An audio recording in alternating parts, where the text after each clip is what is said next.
Bien une vidéo qui va vous permettre de mieux comprendre le spectacle que vous allez regarder pendant les vacances et qui est Antigone de Jean Anouilh et que j'ai intitulé Une tragédie moderne, vous allez comprendre pourquoi. Alors d'abord, qu'est-ce que c'est qu'une tragédie? Bah, vous le savez, c'est un genre dramatique qui est né en Grèce antique vers 538 avant Jésus-Christ. Donc en Grèce antique, il y a deux genres théâtraux, la tragédie et la comédie. C'est quelque chose qui est extrêmement reconnu en Grèce, ça naît dans le cadre de fêtes religieuses, on reviendra là-dessus parce que c'est important. Il y a des concours de tragédie, et d'ailleurs les pièces qui nous sont, qui sont arrivées jusqu'à nous sont généralement des pièces qui ont gagné ces concours. C'est une obligation du citoyen. On doit absolument assister au théâtre tragique. Il semble qu'il y a là quelque chose d'essentiel qui se joue. Ça fait partie quelque part de l'éducation du citoyen, comme si en assistant au spectacle tragique, il allait guérir, c'est ce que Aristote appelle, vous voyez apparaître ça à la fin du texte sur la première diapo, la catharsis. C'est comme si en regardant le spectacle tragique, on se purgeait d'un certain nombre de défauts et de choses qui menacent non seulement nous-mêmes, notre propre existence, mais l'ensemble de la cité, parce que ce sont, on va dire, des forces ténébreuses et destructrices qui remettent en cause le vivre ensemble. Donc on comprend mieux du coup pourquoi assister au théâtre tragique est une obligation et pas du tout un divertissement. Que met en scène la tragédie? Eh bien, généralement des personnages de rang élevé, des princes, des rois, qui sont confrontés à la fatalité. Alors c'est quoi la fatalité? C'est un sort inexorable, quelque chose auquel on ne peut absolument pas échapper. C'est généralement, pour vous donner une idée bien précise de ce que peut être la fatalité, on peut prendre la métaphore du piège ou la métaphore du filet. J'aime bien la métaphore du filet parce qu'elle suppose que plus on se débat, plus les nœuds se resserrent, et vous allez voir avec l'exemple des types que c'est tout à fait bien illustré par ce qui arrive à ce pauvre homme. Généralement, elle conduit à la mort, et il est rare qu'il y ait une seule personne, ma foi, qui meurt. Il y a souvent plusieurs victimes et dommages collatéraux. D'où vient cette espèce de fatalité? Elle n'est pas gratuite. Il y a effectivement, peut-être, des philosophes l'ont dit, l'idée parfois un peu gênante pour nous de dieux qui seraient, on va dire, des dieux méchants, mais l'homme, lui, n'est jamais exempt de faute, et la faute généralement commise par lui, c'est ce qu'on appelle l'hybris, l'orgueil, la démesure. L'homme veut être l'égal des dieux. Il pense qu'il sait tout, qu'il peut tout maîtriser. Et cela, c'est intéressant parce qu'on voit bien aujourd'hui combien les événements nous rappellent finalement, nous aussi, à cette humilité. Non, on ne maîtrise rien. Non, il peut y avoir des fléaux qui s'abattent sur nous parce que précisément on a cru qu'on était les maîtres. Bah forcément, avec ce qu'on vit en ce moment, ça a des échos quand même tout à fait étranges. Alors cette hybris, cette démesure va provoquer bien ce châtiment, cette némésis, et le spectacle tragique commence. Pour Aristote, il y a deux émotions chez le spectateur, la terreur et la pitié.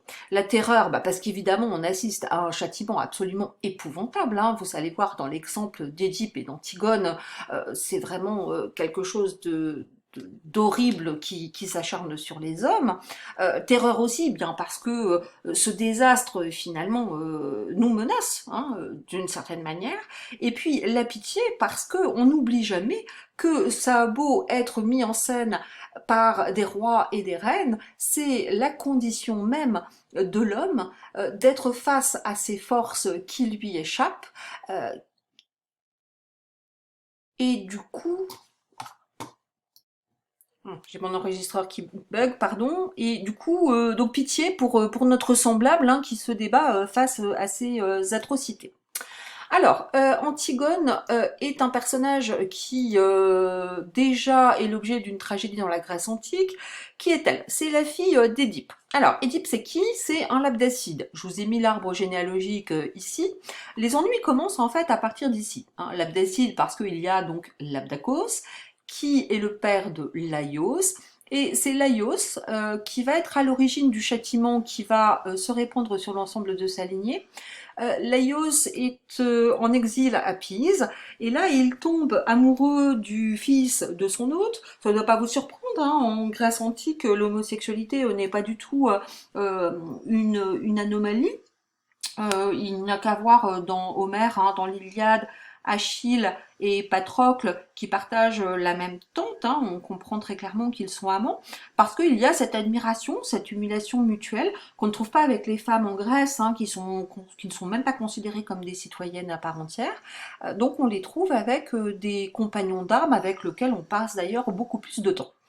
Laios s'éprend du fils de son hôte, va l'enlever, et c'est là où il va commettre cette faute qui va être à l'origine de sa malédiction, d'autant que le jeune homme meurt au cours de cette escapade, et du coup le père de ce jeune homme va maudire Laios et sa lignée, et Héra, la déesse, va prendre fait et cause pour lui, et va déclencher effectivement la colère et la némésis qui va s'abattre sur Laios.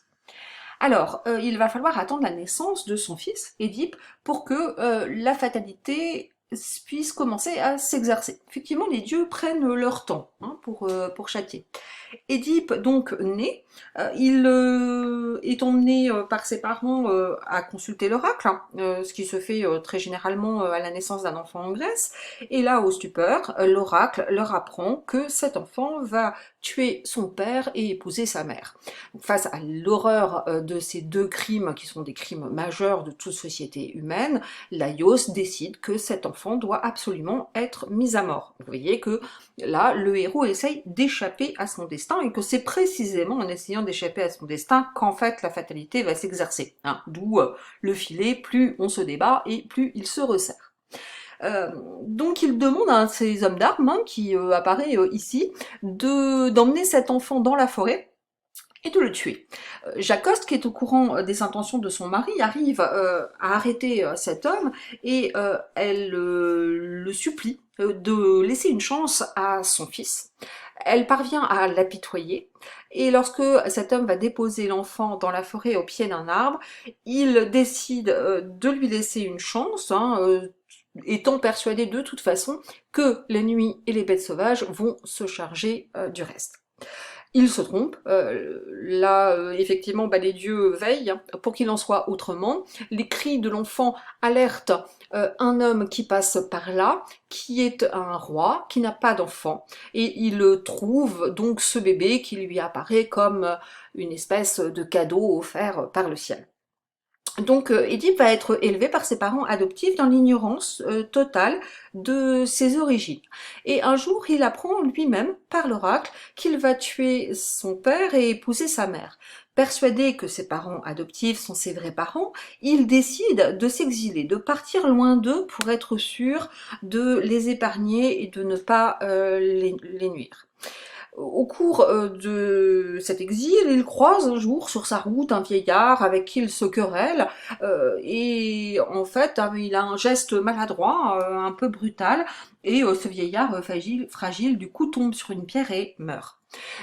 Édipe poursuit sa route, il arrive au pied des portes de Delphes, et là, de Thèbes, pardon, et là, il tombe sur le Sphinx. Donc vous voyez, vous le connaissez, hein, c'est un lion à tête de femme, c'est un fléau qui afflige la cité puisqu'il empêche tout le monde de rentrer et de sortir, et il pose au voyageur une énigme. Si le voyageur ne parvient pas à la résoudre, eh bien il le dévore. L'énigme posée par le Sphinx, vous la connaissez, hein, c'est celle de la créature qui naît avec 4 pattes, qui ensuite en a 2 et qui meurt sur 3 pattes. Édipe devine bien que c'est l'homme, et du coup il résout l'énigme et il libère la ville de Thèbes, où il est accueilli en triomphateur. Quelque temps plus tard, il rencontre la reine, tous deux tombent amoureux l'un de l'autre, se marient puisque le roi est mort, et ils vont avoir 4 enfants, 2 fils, Éthéocle et Polynice, et 2 filles, Antigone et Ismène. Tout va bien au royaume, et tout d'un coup, un jour, la peste s'abat sur Thèbes. Du coup, Édipe mène son enquête et se demande ce que la ville a bien pu faire pour mériter un pareil châtiment de la part des dieux. Il apprend qu'un criminel est sans doute entre les murs de sa cité et explique ce fléau. Il mène son enquête comme tout bon roi et finit, évidemment, à force d'acharnement, à trouver le coupable qui est lui-même.